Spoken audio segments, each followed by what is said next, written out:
ऐसा कल हम लोगों ने संयोजन अभिक्रिया पूरी पढ़ ली थी। क्लियर है? संयोजन अभिक्रिया के अंदर हमने कुछ एग्जाम्पल भी लिए थे। कार्बन का एग्जाम्पल लिया था हमने, एग्जाम्पल लिया था आप लोगों के लिए कैल्शियम कार्बोनेट का एग्जाम्पल लिया था हमने। कल कुतई की बात करी थी ना। चलिए आज एक नया टॉपिक ले रहा हूं, उसी में से अभिक्रिया। जो मेन हेडिंग है वो अभिक्रिया ही है।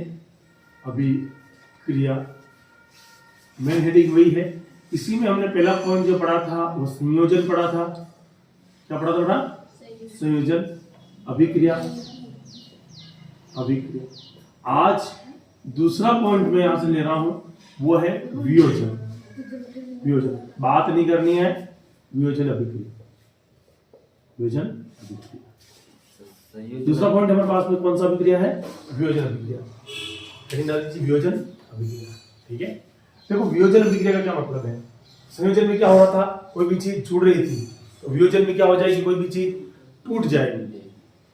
तो ऐसी रासायनिक अभिक्रिया जिसमें एकल उत्पाद टूट कर एकल अभिकारक टूटकर क्या बनाते हैं, दो उत्पाद का निर्माण करते हैं, उसे अपन क्या कहेंगे?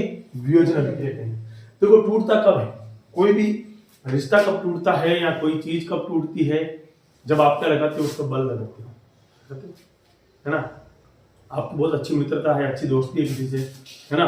फैमिली में अच्छे मेंबर हो आप, फैमिली में दरार आ जाती है, टूट जाता है फैमिली। क्यों टूटती है? क्योंकि क्या निकलती है, कहीं ना कहीं आपको क्या देते हो, गर्मी देते हो। वो गर्मी बातों की हो सकती है, तरह तरह की बातें जब तुम करने लगते हो, है ना, तो रिश्ता भी टूट जाता है। तो ये तो अभिक्रिया है ना। कोई पदार्थ है तो टूट नहीं सकता। कैसे टूटेगा? देखिए, जब भी आप किसी पदार्थ को गर्म करते हैं तो उनके बीच में क्या होगी? Chemical bonding. और होगा वही जो हमने परसों के दिन पढ़ा था। क्या होगा कि रासायनिक अभिक्रियाएं ना तो उसके जो तत्व हैं ना, जो एलिमेंट्स हैं, उनके परमाणु इधर से उधर नहीं जाएंगे, परमाणु इधर से उधर नहीं जाएंगे, ना ही कोई अभिक्रिया के अंदर प्रवेश करेगा, ना अभिक्रिया से कोई बाहर निकलेगा। लेकिन अंदर केमिकल जो बॉन्डिंग है वो टूट जाएगी, जो बंध है वो टूट जाएंगे। और बंध टूटने के बाद नए बंधों का क्या होगा? निर्माण होगा। बंध टूटने के बाद क्या होगा? नए बंधों का निर्माण होगा। और जब नए बंध बनेंगे तो क्या कहलाएगी? वो रासायनिक अभिक्रिया। और रासायनिक अभिक्रिया में पहला पॉइंट अपन ने कौन सा लिया? संयोजन अभिक्रिया। दूसरा पॉइंट कौन सा ले रहे हैं अपन? वियोजन अभिक्रिया। तो लिखिए, वियोजन अभिक्रिया में लिखिए, ये ऐसी रासायनिक अभिक्रिया जिसमें ऐसी रासायनिक अभिक्रिया जिसमें ऐसी रासायनिक अभिक्रिया जिसमें एकल अभिकारक, कौन सा कारक? एकल अभिकारक टूटकर अनेक (दो) अधिक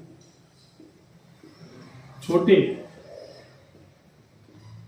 उत्पाद बनाते हैं। क्या लिखा आप लोगों ने? ऐसी रासायनिक अभिक्रिया जिसमें एकल अभिकारक टूट करके दो या दो से अधिक उत्पाद बनाता है, क्या कहेंगे? उसको अपन वियोजन अभिक्रिया कहेंगे। तो बात समझ में आ रही है कि वियोजन अभिक्रिया किसमें कह रहे हैं अपन? जिसमें एकल अभिकारक टूट के क्या बनाएंगे? दो या दो से अधिक क्या बनाएंगे? अभिकारक का निर्माण करेंगे। चलिए,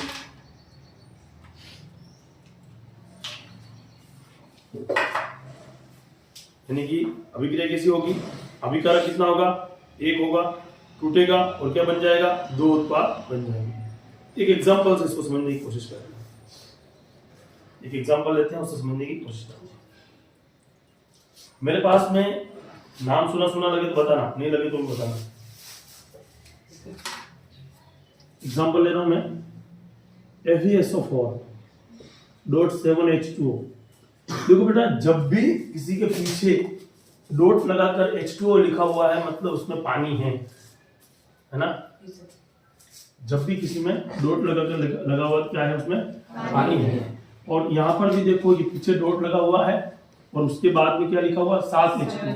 ऐसी की ऐसी कंडीशन आपके फिटकरी में होती है। फिटकरी खाई है, बाल कटवाने गए हो, है ना, जो बार बार होते हैं, बाल काटने के बाद में कई बार आपके छोटा सा कट लग जाता है, अच्छी एंटीबायोटिक होती हो तो वहां पर दाढ़ी बनाते समय देखा होगा, है ना, वो फिटकरी उठा से गट्ठा सा घुमा देते हैं, बाल पे घुमा देते हैं। तो क्यों घुमाते हैं? आपका जो ब्लड निकल रहा है, हल्का सा ब्लड, जैसे गर्दन को काटी में कट लगा ना, छोटा सा हल्का सा कट होता है, तो जो कट लग गया है छोटा सा, उस कट की वजह से जो ब्लड आ रहा है बाहर, वो क्लोटिंग हो जाए, जम जाए, ब्लड क्या हो जाए, जम जाए, और बाहर नहीं निकले और ज्यादा। वहां पर पट्टी वट्टी लगाने की जरूरत नहीं है, वो प्राथमिक उपचार। यानी कभी आपके भी छोटी मोटी कट लग जाए तो फिटकरी उठा के घुमा दो। इसीलिए जो हमारे घर की गृहणियां होती है, मम्मी है, भाभी है, बुआ है, काकी है, काका है, काकी है ना, गृहणियां है ना, वो सब क्या करते हैं, कट वट लग जाता है तो फिटकरी निकाल के घुमा देती हैं, आप तक बात ही नहीं आने देती हैं। और वही कट अगर आपके लग जाए तो, है ना, इधर उधर दौड़ भाग के सब, और मेरे कट लग गया है, क्यों? उनमें सहन करने की क्षमता है, वो छोटी चीजों को इतनी बड़ी बनने नहीं देती। तकलीफ उनको भी होती है, ऐसा नहीं है, पर उन छोटी चीजों को छोटी रहने देती हूँ। चलो हाँ, हल्की सी लगियां, ये जनरली जो बड़े लोग होते हैं उनमें ये गुण होता है। आपके पेरेंट्स में देखना, आप जो डिमांड कर देंगे, शर्ट चाहिए मुझे, पैंट चाहिए मुझे, ऐसे ही चाहिए मुझे, जूता ऐसे ही चाहिए मुझे, ओके डन। कभी अपने पापा मम्मी की अलमारी खोल के देखना, उनके कितने कपड़े पड़े हुए हैं, दादी की अलमारी खोल के देखना, कम मिलेंगे आपकी तुलना में, है ना, क्यों? क्योंकि आपके लिए वो सेक्रीफाइस कर देते हैं। चलो, इनको जरूरत है। चलिए वापस हम हमारा टॉपिक पे आते हैं, यानी कि ये वही फिटकरी की अपन बात कर रहे थे। यहाँ पर क्या है, FeSO4, इसमें भी क्या है, क्यों फिटकरी में भी 24 अणु किसके होते हैं, पानी के होते हैं। और फिटकरी को कभी गर्म करा हो, किसी को खांसी होगी हो, किसी ने बोला हो प्राथमिक उपचार है साहब, इसको गर्म कर लो, गर्म करके हल्का सा खा लो फिटकरी, आप खांसी ठीक हो जाए। कई बार ऐसा करते हैं लोग, ग्रामीण लोग, तो उसमें भी 24H2O होता है, 24H2O होता है लास्ट में डॉट लगा के। तो क्या हो गया, वो भी पानी के रूप में निकलेगा, गर्म करने के क्या निकलेगा, पानी के रूप। क्या फिटकरी में पानी बाहर से दिख रहा था क्या? नहीं दिख रहा था। तो ऐसे पदार्थ जिनके अंदर पानी पाया जाता है या पानी के अणु होते हैं, उन्हें क्रिस्टलीय जल कहते हैं। क्या कहते हैं उनको? क्रिस्टलीय जल। नोट डाल के लिख दो, ये अलग लिखना, नोट डाल के लिखना, नोट डाल के लिखना। ऐसे पदार्थ जिनमें पानी के अणु पाए जाते हैं उन्हें क्रिस्टलन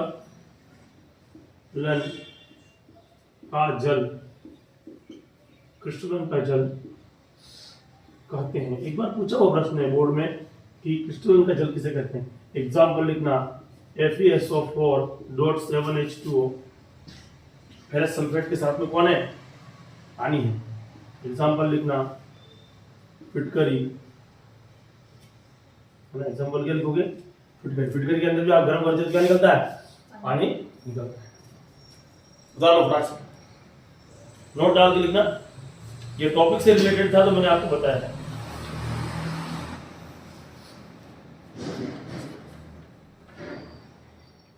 वियोजन अभिक्रियाओं की हम बात कर रहे हैं। डन, वापस आइए। तो हमारे पास में क्या था, FeSO4 था। देखो FeSO4 में किसमें लूंगा बेटा, टेस्ट ट्यूब के अंदर लूंगा, है ना। हमारे लिए जो प्रैक्टिकल होता है वो सारा किसमें होते हैं, टेस्ट ट्यूब में होते हैं। क्या होती है टेस्ट ट्यूब, हिंदी में बोलते हैं परख नली। क्या बोलते हैं इसको, परख नली। परख नली, परख नली का नाम वैसे परख नली नहीं रखा, वो सबकी परख करती है, सबको क्या करती है, टेस्ट करती है, इसीलिए टेस्ट ट्यूब। टेस्ट करने के लिए तो टेस्ट ट्यूब, ऐसी ट्यूब जिसमें टेस्ट होते हैं। परख नली, ऐसी नली जिसके अंदर किसी केमिकल को क्या करते हैं, अपन परखते हैं। परखने का मतलब होता है उसका टेस्ट लेते हैं, एग्जाम करते हैं उसके ऊपर, हैं, उसकी परीक्षा लेते हैं। तो ये परख नली है या टेस्ट ट्यूब है। जनरली ऐसी टेस्ट ट्यूब को हम जब एकदम से कभी भी गर्म नहीं करते हैं, बर्नर के ऊपर ले जाते हैं जहां पर हल्की लो होती है और उससे गर्म करके देखते हैं। खाली परख नली गर्म नहीं करते हैं, ऐसा नहीं है परख नली खाली है और तुम ले जाकर टेस्ट कर रहे हो, टूटेगी, दोनों से लोगे तो टूटेगी। इसके अंदर हमने क्या भर दिया है, ये भर दिया है, क्या भर दिया है, FeSO4.7H2O। आप जब इसको इस तरह से गर्म करना चालू करते हो तो तो कुछ देर बाद में इसका जो देखो कौन सा है इसमें H2O मतलब पानी समुद्र का कैसा होता है, आसमानी कलर का कि लाल कलर का, आसमानी को हिंदी में और भी कह सकते हैं नीला रंग। तो ये कैसा रंग का दिखेगा अपने को, नीला। लगभग कैसा दिखता है अपने को, नीला। आपने क्या कर दिया, इसको धीमी आंच पे क्या करना चालू कर दिया, गर्म करना चालू कर दिया। अरे धीमी आंच पे गर्म करोगे क्या होगा बताओ, पानी निकलेगा नहीं निकलेगा। पानी की जो प्रॉपर्टी है, पानी का जो गुण है वो क्या है कि आप जब भी उसे गर्म करते हो तो क्या हो जाएगा, उड़ जाएगा। तो इसमें से गर्म करोगे तो उड़ेगा रहेगा, उड़ेगा। पानी उड़ेगा तो मुझे बताओ क्या होगा, बचेगा कौन, F बचेगा, है ना। इसके भी क्या हो जाएंगे, टुकड़े हो जाएंगे। मैंने पहले कहा था कि जिस फैमिली में कोई बाहर से गर्मी देना चालू कर दे वो फैमिली टूट जाती है। तो ये भी टूटेगी कि नहीं टूटेगी, टूटेगी, क्योंकि गर्मी कौन दे रहे हो, तुम दे रहे हो, है ना। तो गलत फहमी की गर्मियां जहाँ होती हैं वहां पर फैमिलियां टूट जाती है ना। आप ध्यान रखना, तो कुछ क्या तो सुनना नहीं है, ठीक है। अभी तो तुम बहुत छोटे हो, कोई दिक्कत वाली बात नहीं है, पर इन फ्यूचर में भी। तो FeSO4.7H2O इसको हमने क्या कर दिया है, गर्म किया, और इसका कलर धीरे धीरे चेंज होकर के कैसा होने लगता है भैया, हरा होने लगता है, हल्का सा हरा होने लगता है। क्यों, नीला रंग का जो पानी था वो धीरे धीरे उठने लगा। हमने यहाँ पर देखा कि वो SO2 और SO3 के अंदर क्या होने लगता है, बदलने लगता है। क्या होने लगता है, बदलने लगता है। ये एरो लगने का मतलब समझ में आता है कि एक तरफ अभिक्रिया जा रही है ना, ये अपन पढ़ चुके हैं। तो एक बार इस डायग्राम को बना लीजिए ताकि अपन समझ पाएंगे कि क्या हो रहा है। फिर इस अभिक्रिया को बैलेंस कर देते हैं।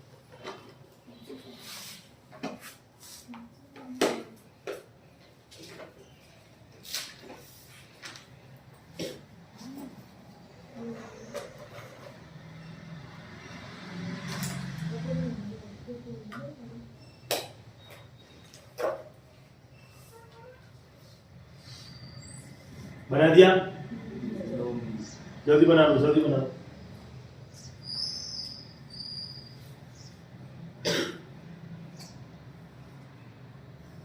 चलो मैंने ये भी बना दिया।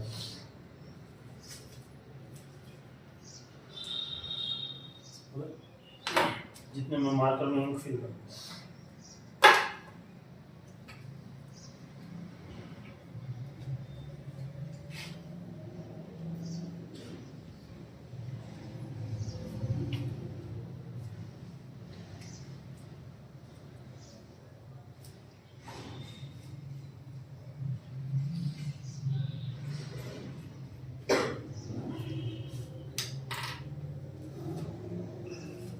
चले लिख दीजिए, नए लाइन से लिखिए।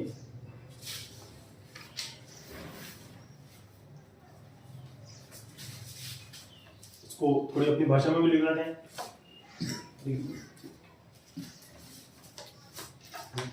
जब फेरस सल्फेट के क्रिस्टल को, जब फेरस सल्फेट FeSO4.7H2O हिंदी में लिखना, फेरस सल्फेट, फेरस सल्फेट के क्रिस्टल, क्रिस्टल का मतलब समझते हो, शक्कर की जो वो प्रसाद नहीं देते हैं, हाकर, नेवाड़ वालों हाकर, है ना, तो मोटी सी, या काला नमक देखा हो, सेंधा नमक का देखा हो, वो क्रिस्टल है ना। तो फेरस सल्फेट के क्रिस्टल को जब गर्म किया जाता है तो वह जल के अणु को त्याग देता है। फेरस सल्फेट के क्रिस्टल को, फेरस सल्फेट लिखूं मैं क्या, फेरस सल्फेट के क्रिस्टल को गर्म किया जाता है तो वह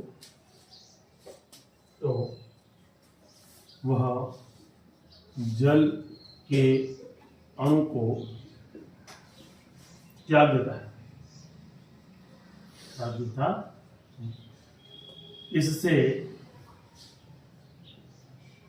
उसके रंग में परिवर्तन दिखाई देता है। क्या होता है, उसके रंग में परिवर्तन नहीं होता है।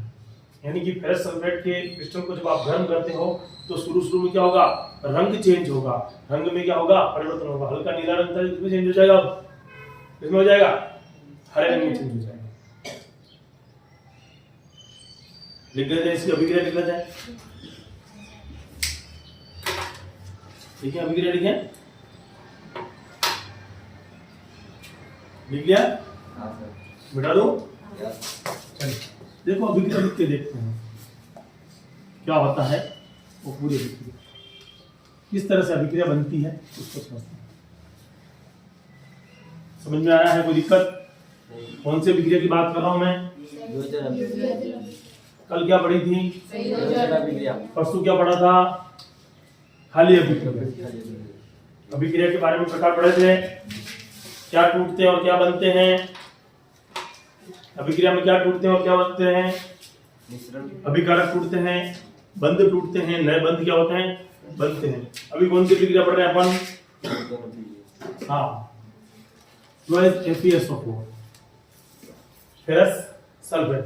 आगे मैंने दूर लगा दिया बैलेंस करने के लिए पहले से, है ना। सॉलिड स्टेज में बनेगा क्या, तो FeSO3 plus SO2 plus SO3।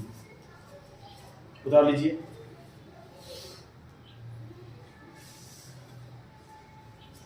उतार लो।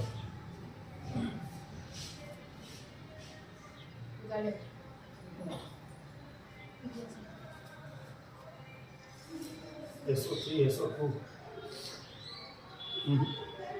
SO3 होगा ना, प्लस Fe2O3 दो इसको दे दो, ठीक है डन। Fe2O3 प्लस ऑक्साइड मिल जाएगा, ठीक है। चलिए ये कौन है, फेरस ऑक्साइड, फेरस ऑक्साइड क्या बना हमारे पास में, फेरस ऑक्साइड बना, ठीक है।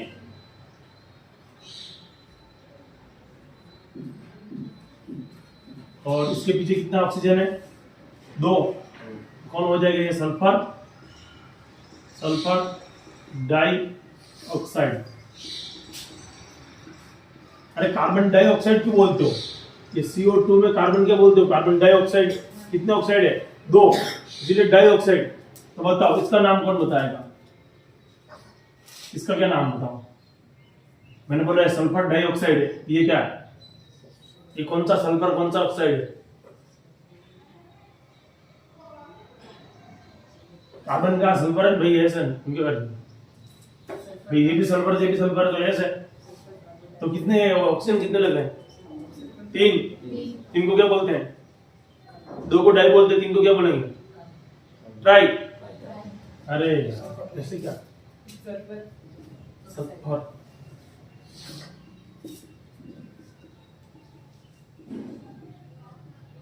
विज्ञान की क्लास में क्या किया था,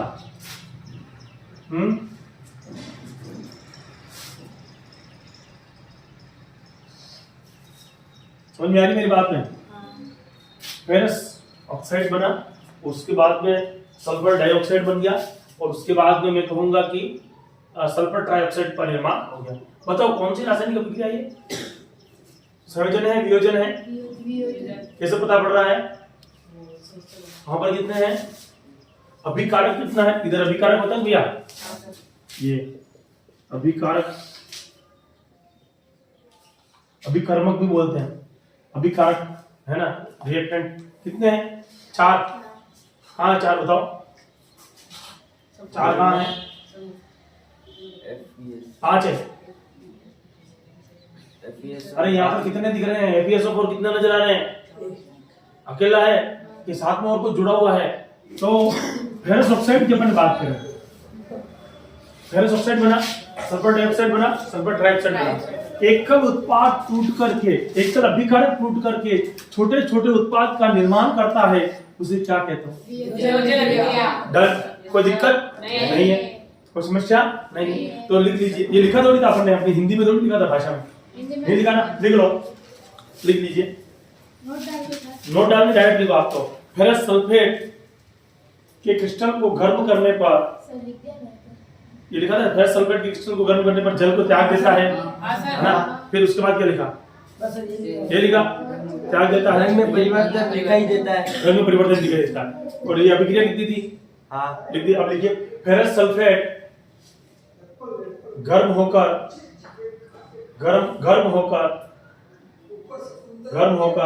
ferrous oxide, sulphur dioxide, ferrous oxide गर्म होकर फेरस ऑक्साइड,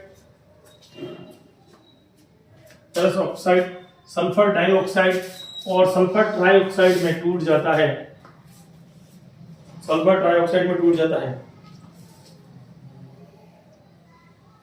अच्छा, अगर मैं इसके आगे ब्रैकेट में S लगा दूं, इसके आगे ब्रैकेट में S लगा दूं, इसके आगे G लगा दूं और इसके आगे G लगा दूं, G नहीं कह रहा हूं, G, बताओ क्या आएगा, क्या मतलब हुआ? ये हमारे पास में FeSO4 जो है ना, वो कौन सी स्टेज में है, वो कौन सी स्टेज में है? फेरस सल्फेट है ना, फेरस सल्फेट कौन सी स्टेज में है?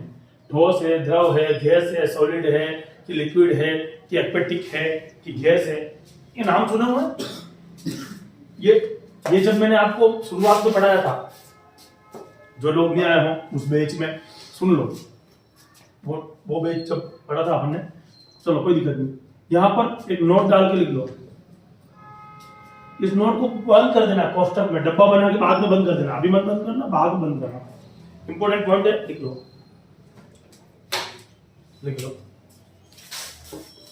अभिक्रिया ऑब्लिक समीकरण में जो केमिकल रिएक्शन होती हैं उससे अपन क्या बोल रहे हैं? अभिक्रिया समीकरण में S का मतलब होता है ठोस, यस, L का मतलब होता है द्रव, G का मतलब होता है गैस, ठीक है, और AQ एक्वेटिक का मतलब होता है जलीय विलयन। अभिक्रिया समीकरण में ठोस, द्रव, गैस और जलीय विलयन। अब मुझे बताओ यहाँ पर मैंने क्या लिखा है, बोलो? S लिखा, मतलब क्या है? सॉलिड है, यानी कि ठोस है, फिटकरी ठोस होती है, वैसे ये भी क्या है? ठोस है। फिर G लिखा यानी कि गैस निकली, और क्या निकली? गैस निकली। इसी तरह ये सॉलिड था, सॉलिड से सॉलिड ही बना, लेकिन दो गैसें उसमें से क्या होगी? रिलीज हो गई, और जैसे दो गैस निकली उसके अंदर से हमारे पास में कौन सी निकली? सल्फर डाइऑक्साइड और सल्फर ट्राइऑक्साइड। क्या बना? फेरस ऑक्साइड बना, क्योंकि O इसलिए क्या बना अपने? ऑक्साइड बना। और फेरस सल्फेट जो था उसके साथ अपन ने क्या किया? गर्म करने के बाद में प्रोडक्ट प्राप्त हुआ। तो चलिए, ये हमारे पास में वियोजन अभिक्रिया की कुछ एक एग्जांपल था जिसको हमने पूरा का पूरा समझ लिया है ना। लिख दिया था कि डाई और ट्राई प्राप्त होती है, लिख दिया है हमने, और जलीय विलयन ये हमने यहाँ तक लिख दिया, नोट डाल के लिख दिया आप लोगों ने। अब नेक्स्ट लिखिए, हाँ अगला पॉइंट लिखिए, एक एग्जांपल और एक एग्जांपल और दे देता हूँ, इसको मिटा दो। चलिए, इसको मैं एक एग्जांपल और दे देता हूँ, समझ में आया ये? कोई अगर आपको कह दे कि वियोजन अभिक्रिया लिखनी है तो लिख पाओगे? लिखोगे? FeSO4 है ना। चलिए, एक अभिक्रिया और दे रहा हूं, CaCO3। क्या ये जानी पहचानी अभिक्रिया है? कौन है ये CaCO3? कौन होता है ना? उसमें कैल्शियम निकले CaO plus CO2, CaO plus CO2। CaCO3 कौन था? CaCO3 कौन था? चूना पत्थर, कैल्शियम कार्बोनेट,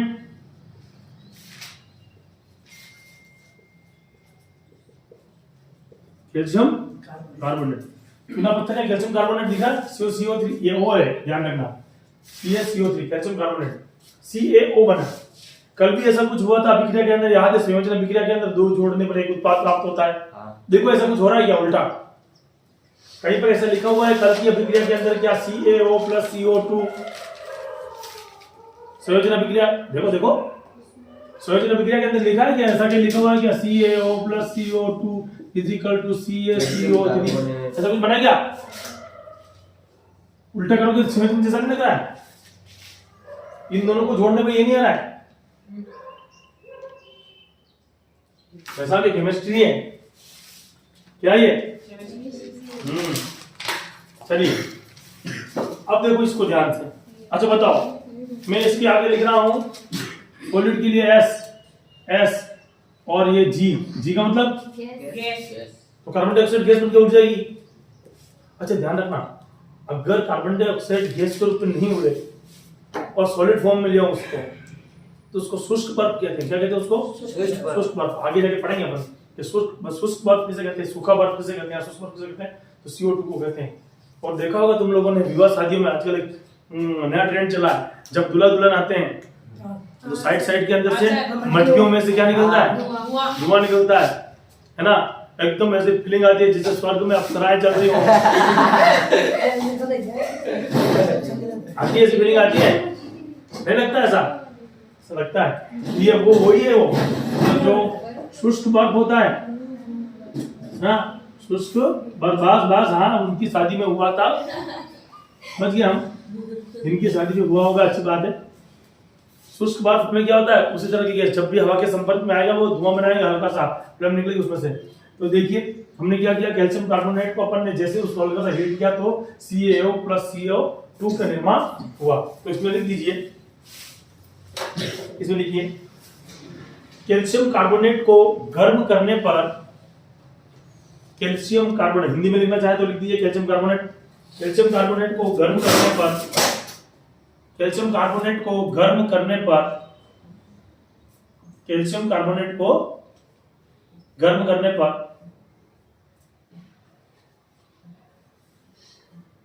पर, कैल्शियम ऑक्साइड, ये रहा कैल्शियम ऑक्साइड, कैल्शियम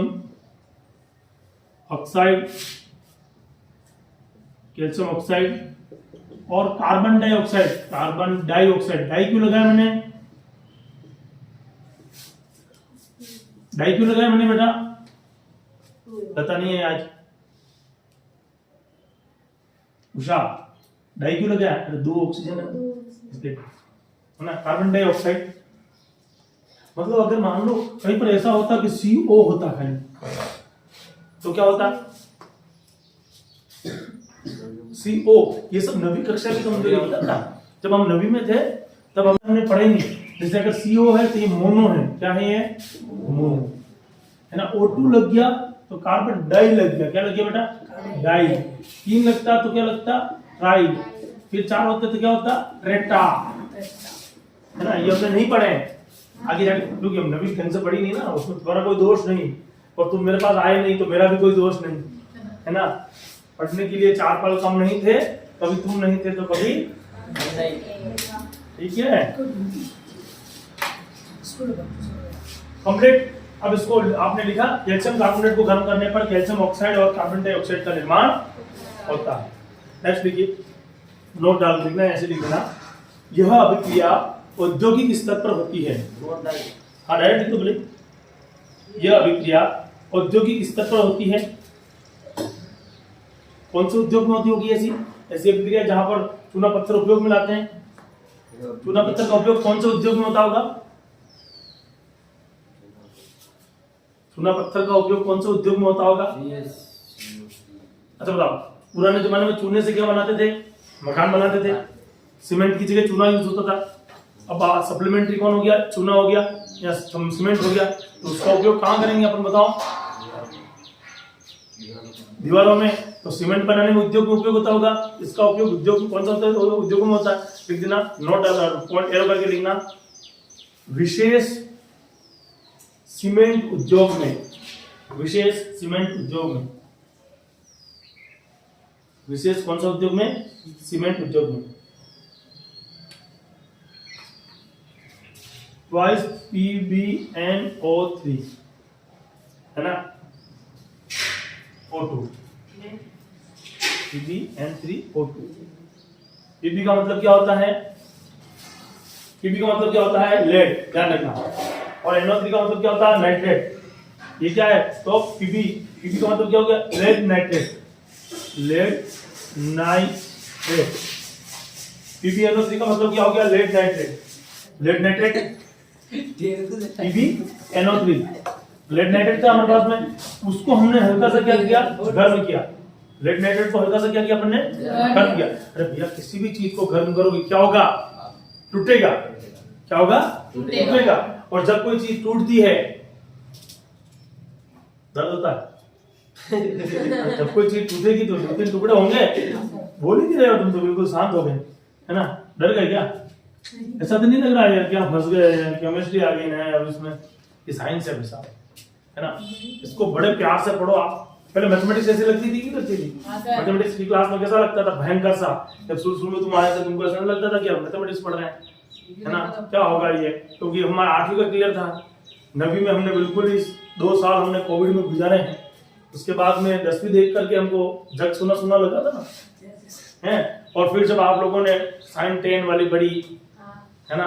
आपने एरिया पढ़ा, क्षेत्रफल पढ़ा, वॉल्यूम पढ़ा, आयतन पढ़ा, जब आपने सारी धीरे धीरे एक चैप्टर पढ़ा, समांतर श्रेणी क्रम पढ़े, ऐसा मजा आने लगा है कि भाई। तो चलिए वापस आ जाओ, आते हम लेड नाइट्रेट। आपने लिख दिया लेड नाइट्रेट को गर्म करने पर lead oxide, lead oxide, lead oxide ईडर, lead oxide, nitrogen dioxide, nitrogen dioxide, nitrogen dioxide और ऑक्सीजन। अब कोई कहेगा सर डाइऑक्साइड क्यों आया? अरे भाई साहब डाइऑक्साइड इसलिए आया क्योंकि O2 लगा हुआ है, और जब O2 लगा हुआ क्या होगा? आप डाइऑक्साइड बोलेंगे अपन उसको, क्या बोलेंगे उसको? O2 बोलेंगे। तो लेड नाइट्रेट, लेड ऑक्साइड और नाइट्रोजन डाइऑक्साइड और ऑक्सीजन की प्राप्ति होती है। ये भी कौन सी अभिक्रिया बोलो? कौन सी अभिक्रिया बोलो? संयोजन अभिक्रिया, वियोजन अभिक्रिया? वियोजन अभिक्रिया। ये कौन सी अभिक्रिया है? वियोजन। तो सिल्वर अपन ने लेड नाइट्रेट की बात करें, लेड ऑक्साइड बना और नाइट्रोजन डाइऑक्साइड बना, ऑक्सीजन बना। यहाँ तक क्लियर समझ में? मेरी बात को ध्यान से सुनना। मैंने चूना पत्थर की जब बात करी, कैल्शियम कार्बोनेट की जब बात करी, CaCO3 की जब बात करी, तो 2 टुकड़े हो जाते हैं, कैल्शियम ऑक्साइड बनता है और कार्बन डाइऑक्साइड बनता है। इसी तरह से मैंने जब PbNO3 की बात करी, लेड नाइट्रेट की बात करी, तो लेड ऑक्साइड बनता है, लेड नाइट्रोजन डाइऑक्साइड बनता है और ऑक्सीजन बनता है। तो ये अभिक्रिया कैसी हुई? ये सभी अभिक्रिया कैसी हुई? वियोजन अभिक्रिया हुई। कैसी अभिक्रिया हुई? वियोजन। वियोजन में क्या हुआ? टूटना। 2 इंपॉर्टेंट अभिक्रियाओं के बारे में बात करेंगे, और जो हमारे एग्जाम में पूछेगा वो फिर बात करेंगे हम महत्वपूर्ण प्रश्न की। मिटा दो उसको। चलिए महत्वपूर्ण प्रश्न की बात भी साथ के साथ कर लेंगे। यहाँ पर एक प्रश्न और आता है जो कहीं ना कहीं हम छोड़ रहे हैं। देखिए एक लिखते हैं अपन सिल्वर ब्रोमीन, यानी कि AgCl, ट्वाइस AgCl, है ना? सिल्वर ब्रोमीन नहीं है, सिल्वर क्लोरीन है, ध्यान रखना। Cl है ना, क्लोरीन है ना? सिल्वर क्लोरीन या क्लोराइड, क्लोराइड, सिल्वर क्लोराइड। इसको जब प्रकाश की उपस्थिति में रखते हैं, किसकी उपस्थिति में रखते हैं? प्रकाश की उपस्थिति में रखते हैं, तो ट्वाइस Ag प्लस Cl बन जाता है। AgAl प्लस Cl, ठीक है? और इसमें 2 आएगा यहाँ पर, तो इसका 2 तो हो गया, एक ही 2 लगा दो, हो गई अभिक्रिया संतुलित हो गई ना? ठीक है, चलो सिल्वर क्लोराइड। और जब सिल्वर क्लोराइड को आप क्या करेंगे? प्रकाश में रखेंगे। किसमें रखेंगे? प्रकाश में। तो ये किसमें टूट जाएगा? Ag यानी कि सिल्वर में, और क्लोराइड यानी कि क्लोरीन वाला, 2 टुकड़े में बढ़ गई। तो इसमें क्या हुआ? इसमें भी अभिक्रियाओं का क्या हुआ? वियोजन हुआ, है ना? अभिक्रियाओं का क्या हुआ है? वियोजन। प्रकाश की उपस्थिति में। किसमें हुआ ये? प्रकाश की उपस्थिति। अब तुमको क्या सर खाली प्रकाश उपस्थित था, उसमें रासायनिक अभिक्रिया हो गई? हाँ भाई, आगे जाके हम और चीज पढ़ेंगे। एक पढ़ेंगे हम यहाँ पर उत्प्रेरक। क्या पढ़ेंगे? उत्प्रेरक। कुछ दोस्त ऐसे होते हैं जो लंबे समय से धीरे धीरे दुश्मन बन रहे होते हैं। मैंने बोला ना, अभिक्रियाओं का टूटना और बनना, बंधों का टूटना और बनना है। मैंने ये भी बोला कि कोई जो अच्छे दोस्त होते हैं जो भयंकर दुश्मन बनते हैं बाद में। ये बात मैंने बोली थी आप लोगों को। तो जब इसी पॉइंट में वापस जब हम आएंगे, सिल्वर क्लोराइड के बारे में जब हम पढ़ेंगे, तो जरूरी नहीं है कि आप उसको गर्मी दो, कुछ दूसरा कारक भी हो सकता है। जैसे कि फॉर एग्जांपल हमने क्या डाल दिया उसमें, प्रकाश। पुराने जमाने की रील याद कीजिए आप लोग। आज तो आप मोबाइल फटाक से ये स्टैंड पे लगा दिया है ना, खाली डंडा खींचा स्टैंड पे लगा दिया। आज मोबाइल में फोटो खींच सकते हो कहीं पर। क्या पुरानी फोटोग्राफी इतनी इजी थी? नहीं, पहले बहुत मुश्किल हुआ करता था। बड़ा सा कैमरा हुआ करता था, उसको ध्यान से ले जाना पड़ता था, अंधेरे में रखना पड़ता था। अगर हल्की सी भी रील बाहर आ जाती तो क्या होता? पूरा खत्म। जो आपने फोटो खींचा वो खेल खत्म। उसको आप लोगों को अलग से डेवलप करवाना पड़ता था, अंधेरे में डेवलप किया जाता था, है ना। तो यानी कि वो किससे अभिक्रिया कर रहा था? प्रकाश। लाइट नजर आई, खेल खत्म। तो इसीलिए पुराने जो फोटोग्राफर होते थे, रील को समेट करके डब्बे में डालते थे वापस तुरंत। उसको यूं खोल के निकाल दिया तो फिर उसमें डेवलप नहीं होता था वो, क्योंकि उसके अंदर कौन पाया जा रहा था? यहाँ पर जैसे कि AgCl था, वो ब्रोमीन था, Br था। तो ये प्रश्न आपको पूछा जा सकता है कि पहले जो श्वेत श्याम फोटोग्राफी हुआ करती थी, ब्लैक एंड व्हाइट फोटोग्राफी जो हुआ करती थी, उसमें कौन सा पदार्थ उपयोगी था? उस पदार्थ की अभिक्रिया बताइए।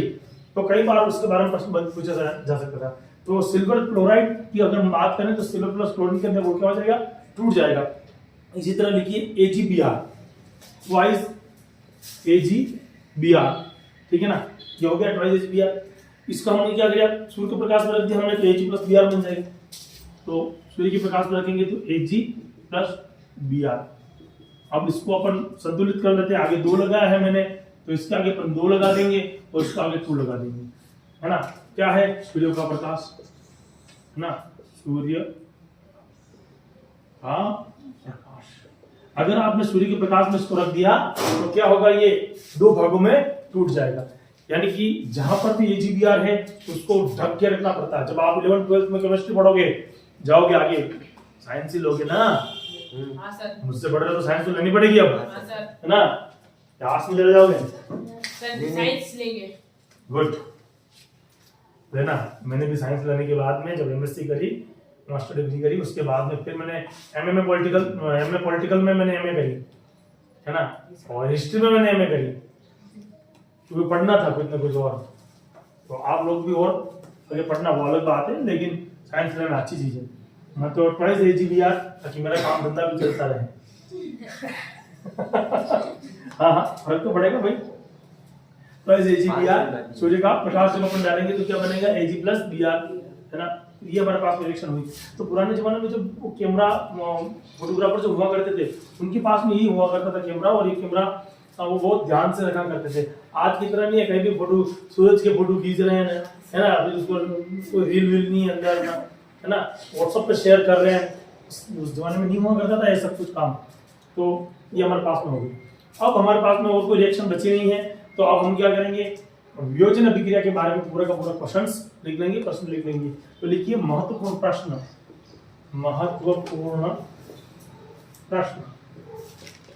पहला प्रश्न इसमें आज का, कल कहाँ तक अटक गए थे प्रश्न पे अपन? कल प्रश्न कितने लिखाए थे? 6 लिखाए थे। तो प्रश्न संख्या 7 लिखिए।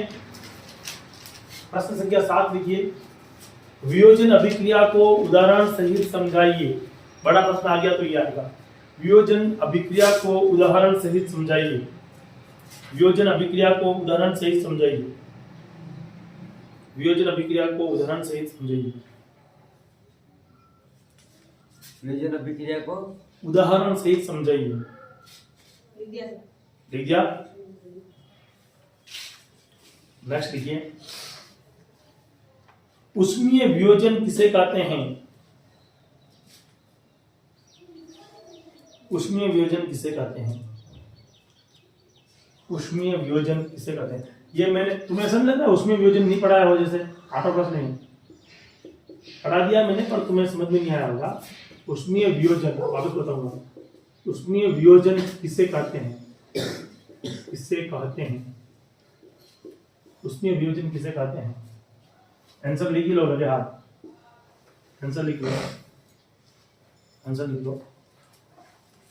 जब कोई वियोजन अभिक्रिया, उत्तर लिख लो इसी में, जब कोई वियोजन अभिक्रिया ऊष्मा के कारण संपन्न हो, जब कोई वियोजन अभिक्रिया ऊष्मा के कारण संपन्न हो, ऊष्मा के कारण संपन्न हो तो इसे ऊष्मीय वियोजन कहते हैं।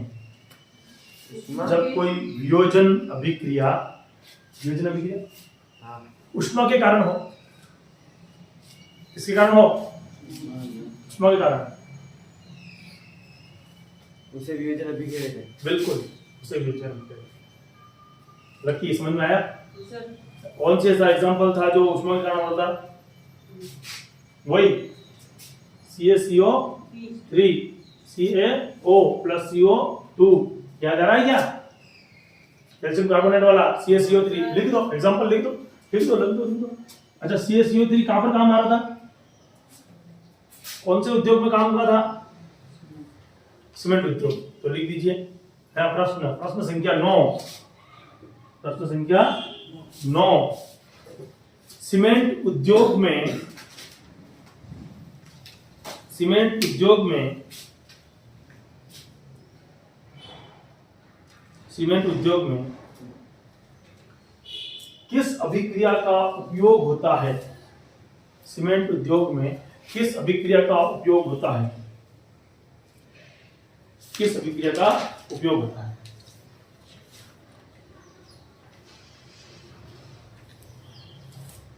नेक्स्ट लिखिए, श्याम श्वेत, अगला प्रश्न 10वां। श्याम श्वेत, ब्लैक इन व्हाइट, ब्लैक इन व्हाइट, काले में सफेद। ब्लैक इन व्हाइट का मतलब क्या हो गया? ब्लैक और इन व्हाइट, ब्लैक इन व्हाइट। हाँ श्याम श्वेत लिखो, ब्लैक एंड व्हाइट लिखो, श्याम श्वेत। फोटोग्राफी में, फोटोग्राफी में, फोटोग्राफी में कौन सी अभिक्रिया संपन्न होती है? बताओ कौन सी होगी? ये वाली होगी, ये वाली होगी? ब्रोमीन वाली, Br वाली। फोटोग्राफी में, श्याम श्वेत फोटोग्राफी में कौन सी अभिक्रिया संपन्न होती है? बहुत धीरे लिखते हो। कौन सी अभिक्रिया संपन्न होती है?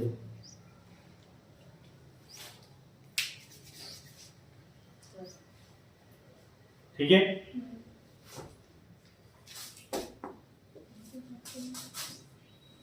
डन।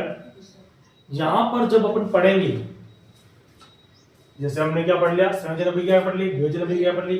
कल क्या आएगी? विस्थापन अभिक्रिया। कौन सी आएगी? कमिंग सून क्या है? विस्थापन अभिक्रिया, विस्थापन अभिक्रिया। विस्थापन के बाद कौन आएगी? द्विविस्थापन अभिक्रिया। कौन सी आएगी? द्विविस्थापन। अरे द्विविस्थापन के बाद कौन आएगी? अपचयन, अपचयन। अपचयन के बाद कौन आएगी? उपचयन। उसके बाद कौन आएगी? ऊष्माशोषी, ऊष्माक्षेपी। अच्छा एक बात बता रहा मुझे, तुमने जब संयोजन अभिक्रिया पढ़ी, ध्यान से सुनना मेरी बात को, तुमने जब संयोजन अभिक्रिया पढ़ी उस समय बताओ कि कौन सी अभिक्रिया साथ में हुई थी? ऊष्माक्षेपी अभिक्रिया, ऊष्माक्षेपी अभिक्रिया हुई थी। संयोजन अभिक्रिया में ऊष्माक्षेपी अभिक्रिया, दो पदार्थ जुड़े, क्या निकली? गर्मी निकली, ऊष्माक्षेपी अभिक्रिया गर्मी निकली। और आज कौन सी अभिक्रिया पढ़ी अपन ने? वियोजन। इसमें कौन सी अभिक्रिया साथ में हो सकती है बताओ? ऊष्माशोषी अभिक्रिया। तो लिख लीजिए ऊष्माशोषी अभिक्रिया होगी। तो लिख लीजिए नया, नई लाइन से नया, हाँ मतलब इसी में वियोजन अभिक्रिया के नीचे लिख देना, कहीं पर कंटिन्यू करना, उसी को लिखना। वियोजन अभिक्रिया में ऊष्मा की आवश्यकता होती है, ऊष्मा की आवश्यकता होती है। ऊष्मा के नीचे अंडरलाइन, ऊष्मा की आवश्यकता होती है, ऊष्मा के नीचे अंडरलाइन। इस कारण ऊष्मा की आवश्यकता होती है। इस कारण इन अभिक्रियाओं को ऊष्माशोषी अभिक्रिया भी कहते हैं। इन अभिक्रियाओं को ऊष्माशोषी अभिक्रिया भी कहते हैं। क्लियर है क्या? ऊष्माशोषी अभिक्रिया कैसे करें? ऐसी रासायनिक अभिक्रियाएं जिनमें ऊष्मा की क्या होती है? आवश्यकता होती है। निकलती नहीं ऊष्मा, कोई तुम्हें पूछ ले वैसा उष्मा शोषी अभिक्रिया का एक उदाहरण बताओ, क्या बताओगे? वो PbNO3 यहाँ पर लिखा है, तो PbNO3 लगा सकते हो, वो FeSO4 लगा सकते हो, FeSO4.7H2O वाला लगा सकते हो, CaCO3 लगा सकते हो। आज के जितने भी एग्जाम्पल हैं वो सब किसके एग्जाम्पल हैं? उष्मा शोषी के। तो नोट डाल के लिख दीजिए, नोट डाल के लीजिए। आज 2 अभिक्रिया निपट गई, कल भी 2 अभिक्रिया निपट गई। नोट डाल के लिख दीजिए, नोट डाल के लिखना। हमेशा नोट जब भी डालो ना तो पेन ब्लैक होना चाहिए। नोट्स बनाने का तरीका है। एग्जाम में इतना टाइम नहीं मिलता है एग्जाम के दिनों में कि आप एक एक चीज पढ़ने बैठो। जीतता कौन है? जो क्लासिफाइड होता है। हमेशा ध्यान रखो, जीत का नियम है, जो आदमी सुव्यवस्थित है, बिजनेस किसका बढ़िया चलता है? बट बिजनेस किसका बढ़िया चलेगा? जो सब सामान का ढेरी लगा के बैठेगा, जिसने पूरा सिस्टमेटिक जमा रखा, उसका सिस्टमेटिक जमा रखा है। उसको किसी ने आके बोला वैसा मुझे फला चीज चाहिए, ये ले 10 चीजें और साथ में क्यों दे देगा? क्योंकि सिस्टमेटिक चीजें जमी हुई है, दिखेगी तो दे पाएगा। कस्टमर वैसे मांग देगा वो चीजें मेरे को चाहिए। ज्यादा बिजनेस वर्क नहीं हुआ है। अब तुमने घसड़ पसड़ सब एक ही नोट्स में डाल के लिखा, तो उसे नोट्स थोड़ी बोला, उसे बोला खिचड़ी, और खिचड़ी का तो एक अलग ही पकवान बन गया, फिर खेल खत्म है ना। तो हमेशा जो मैं नोट डलवा रहा हूँ, मैं अलग बॉक्स बनवा रहा हूँ, क्या मतलब है? ये बहुत महत्वपूर्ण चीजें हैं जिनको आप एक क्विक में देखोगे, यूं छड़ाक से देखा। क्वेश्चंस जब लिखो तो ब्लैक पेन से लिखा करो, देखते पहले पता लगना चाहिए ये महत्वपूर्ण प्रश्न है और इनके उत्तर इसी टॉपिक में से हैं। और जिस दिन क्लास है उस दिन सुबह की क्लास है, जैसे मान लो आज सुबह क्लास है, तो सुबह की क्लास के ऊपर डेट डालो कि यहाँ से हमने आज की क्लास चालू करी है, ताकि आपको ढूंढना नहीं पड़े। ये बात को समझ रहे हो? व्यवस्थित काम जितना करोगे नंबर उतने ज्यादा मिलेंगे। ये कुछ ट्रिक्स है। चलिए, तो आप लोगों ने क्या लिख दिया कि जो उष्मा शोषी जो वियोजन अभिक्रियाएं क्या है, वो सभी की सभी उष्मा शोषी अभिक्रिया। डन? समझ में आया? किसी को कोई तकलीफ, गुस्सा? संगीता नहीं, अजीत गुस्सा नहीं, कोई टेंशन नहीं, कोई तनाव नहीं, कोई परेशानी? समझ में आया? Okay done. आप सब लोगों को आज की देवउठनी एकादशी की हार्दिक शुभकामनाएं और बधाई। आपको भी सर। Thank you.